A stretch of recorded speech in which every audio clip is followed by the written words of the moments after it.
Oh, what's going on, folks, and welcome to another episode of My Shitty Kitchen. Today, I'm gonna teach you guys how to make an omelet. Now, full disclosure, I was a pretty terrible cook before going to culinary school, and once I graduated, I just upgraded to moderately terrible. Anyway, making an omelet was something I had no idea how to do. If I wanted an omelet, it usually just ended up being scrambled eggs by the time I finished with it, and I'd usually just give up on it and go to IHOP. Even in culinary school, making certain egg dishes wasn't something I was fantastic at until I got a job at a hotel restaurant. Some days I would work the morning shift making eggs to order at the breakfast buffet in the hotel, and Jesus man, let me tell you, nothing is more terrifying than seeing a line of people wanting you to make something quickly that you're terrible at. So, I did the only thing I could. I had to get good, and I did that by using a certain technique that made it really easy for me. So first, obviously, you're gonna need a few eggs. The amount of eggs just depends on how hungry you are. I usually go with just 2. Now, an omelet is pretty much like a pizza. There's no wrong way to fill it or add toppings. Got some veggies lying around, cut them up and put them in. Bacon?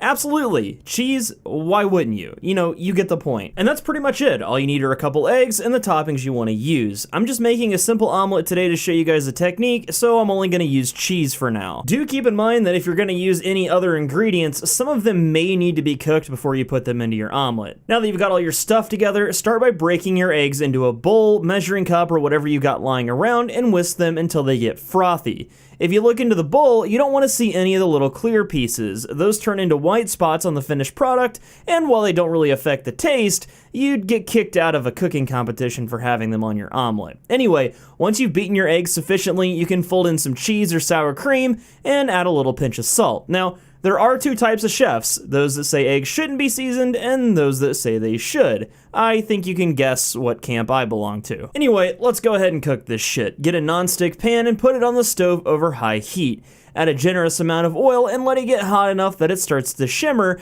and a little bit of smoke is coming off of it. Now here comes the tricky part. Take the pan in one hand and your egg mixture in the other and move the pan in small circles. Be careful with this though, you don't want to get any hot oil on your skin. It sucks, trust me. Keep the pan moving and slowly pour in your eggs. They'll start to form a little circle if you keep moving the pan, and they won't stick to the bottom if you have enough oil. Let them cook like this while continuing to keep the pan in motion for a few seconds until they start to bubble on top. When that happens, flip your omelet and keep the pan moving on the other side. Drop some extra toppings in the middle if you want, then drop the whole thing onto a plate and use the pan to fold it. And bam, there you go. Perfect omelet every time, crafted through sheer freaking sorcery.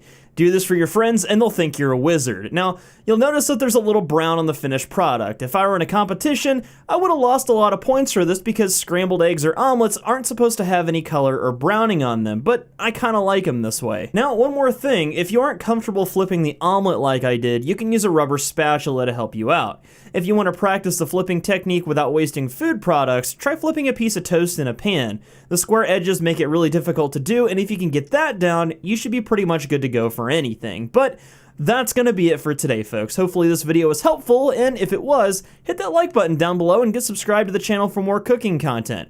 I'll see you guys in the next video, and as always, thank you so much for watching.